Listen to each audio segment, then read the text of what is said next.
Are you having difficulty walking? So in this video, we're going to learn about gait analysis.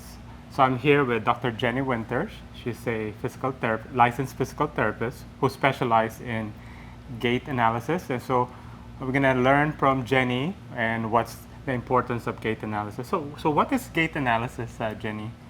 Yeah, so it's kind of looking at the way people move to identify compensations or could be alignment issues that we may not pick up on in other movement patterns. I've been able to work in a 3D motion analysis lab. And I've learned that we can't always trust visually what we see with gait analysis. So I've kind of learned the little tips and tricks of compensations that we may see just watching someone walk with where those problems or issues are actually coming from. Okay, so who do you normally see like the best candidates for gait analysis? So a lot of times, anytime anyone has had a lower extremity or a back surgery, they're kind of limping when they first start walking, but we want to limit the walking, get rid of it as quickly as possible, because we do walking throughout the day. If you're repeatedly doing a bad movement pattern, it's only going to cause more issues down the road or affect the joints above and below the actual problem area. So it's going to compensate also your movement pattern.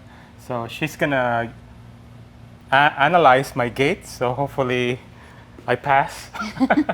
So we're going to use the treadmill here. What speed do I put in, more or less? Let's start at just like 2.5, see what it looks like. Okay. So a lot of times if we're going to do a gait analysis or especially a running analysis, we like to see the patient or client warm up, kind of ease into their stride, because what they start with isn't generally their true stride. Oh, it's like they're gonna correct their way of walking. Okay. Yep. I so, for example, if someone is really out-toed, once they first start walking, they may be paying attention to it and try to correct it. But once they start talking or they're a little bit distracted, all of their kind of normal compensations or normal movement patterns start to come out. I think I'm still conscious right now. So. Oh, yep. So with any type of like movement analysis, whether it is with walking or even like squatting can tell you a lot of information. I always try to do it systematically. So for me, I think it's easiest to start at the feet. So I'm looking to see, do they contact the ground the same? Do they hit with their heel on both sides? Is it more of a flat foot or is it a toe strike movement pattern? But a big thing to know is asymmetry is not always a bad thing. We just want to identify what's causing the asymmetry to address it to make sure it doesn't progress into something more. If someone has had, for example, their big toe fused, there's no way that their gait pattern is going to be symmetric to the side that they didn't have the surgery on, where they've got full motion through their big toe. So we will never try to correct everyone to be symmetric. We just want to understand why they're asymmetric. So looking here at Steve, we can see he's got symmetric heel strikes on both sides. Then we can look at which way are his toes pointing. And normal has a pretty big range for what we call foot progression angle. So just glancing at Steve, his left foot is a little bit more out-toed than the right side, but both are technically totally normal. That's out-toed going out? Yes, so your toes are pointing out slightly more on your left foot than the right foot. And that could be coming from his actual foot, his knee, or his hip. We don't know that information yet. I kind of noticed my toes like going that way. Going out? Yeah. Probably from the tight shoes, or it could be, or just a little bit of out toeing. Then when you roll through your toes to push off, it's just putting that lateral pressure with every step on your toes. Oh, okay. Another thing that you can look at for to get information about people's foot strike or just weight bearing is looking at the bottom of their shoes to see the wear pattern Is there more wear on the inside of the heel versus the outside?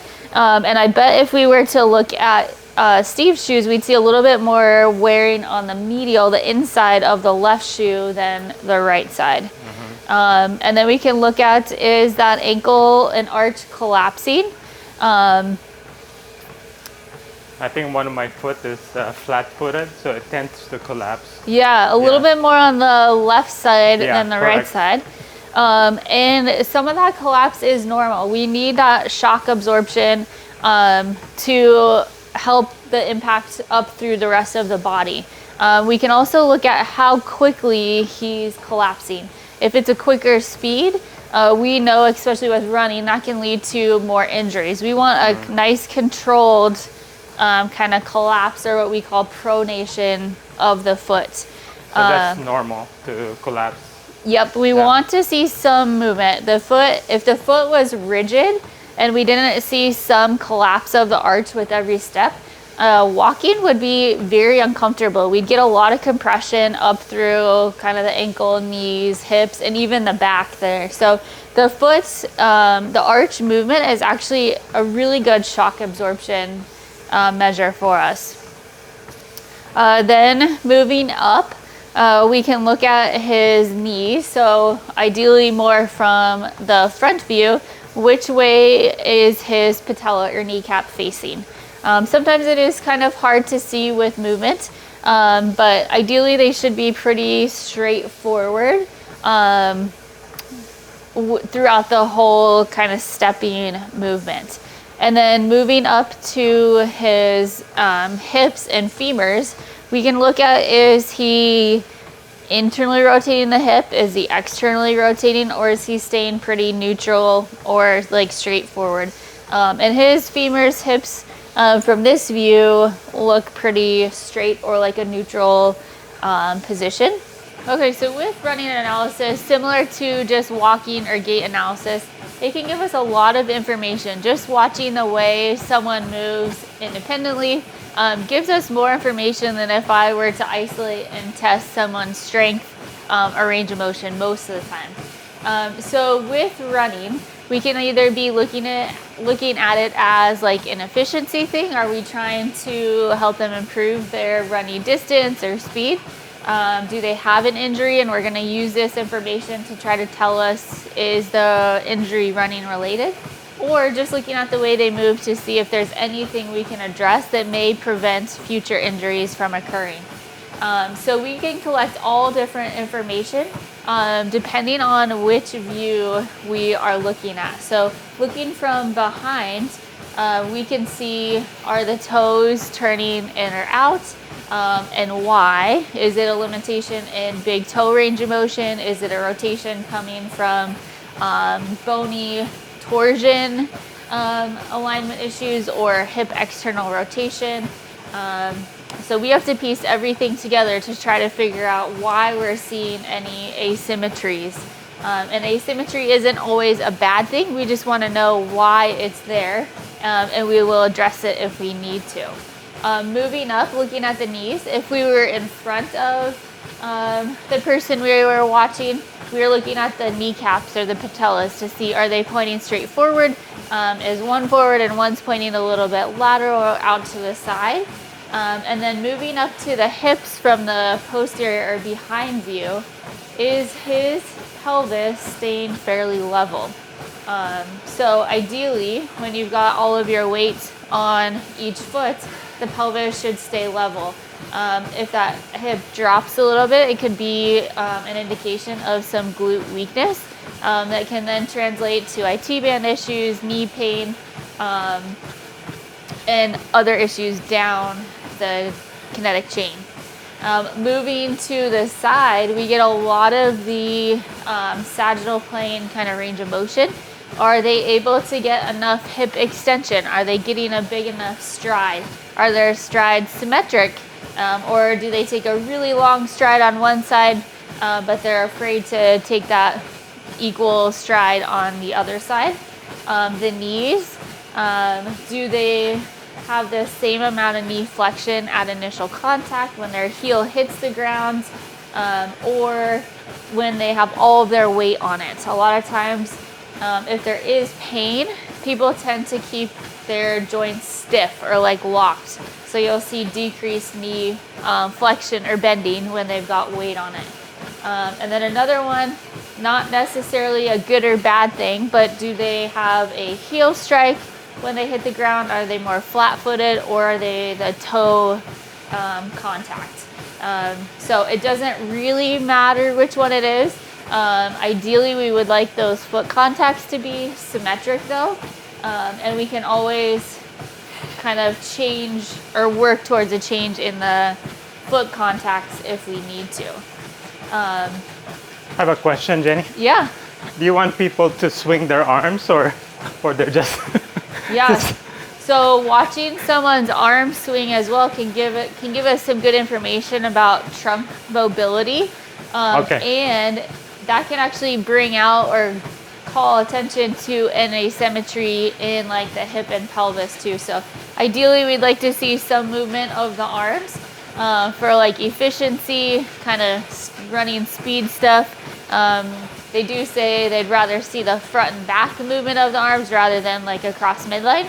But again, that's depending on the person there. But really just comparing side to side, looking for an asymmetry, finding out if they have any pain. And then if there is pain, always looking at the joint above and below that segment to see if those could be contributing to any of the issues. Okay. How about those people, sometimes they carry like weights, dumbbells, or is that good or bad for the body? It depends. I mean, some people will put like the weight vest on and everything. And like a dumbbell, like they're doing this. Oh, like the power walkers. Yeah, light weights could be okay. I wouldn't do too much because you don't really want to add Strain, more compression Okay. and impact to the body with running just because it is so repetitive. I see. But some weight just to engage the arms in the running or walking motion should be okay. Okay, that's enough. I'm tired. Thank you, Jenny, for teaching us how to run and walk properly. So I know it's been, the weather's getting better. A lot of us are excited to walk, excited to hike, excited to run, and even probably preparing for a marathon. I highly suggest to have a gait analysis if you're feeling some discomfort in your body as you do these activities. So we're here at North Scottsdale, Samay Fitness, Pilates and Physical Therapy Studio. See, I'm breathing hard. I need to start doing my cardio. But thank you so much for joining. Thank you, Jenny, Yeah, for thank you. the info. See you again. Bye. Bye.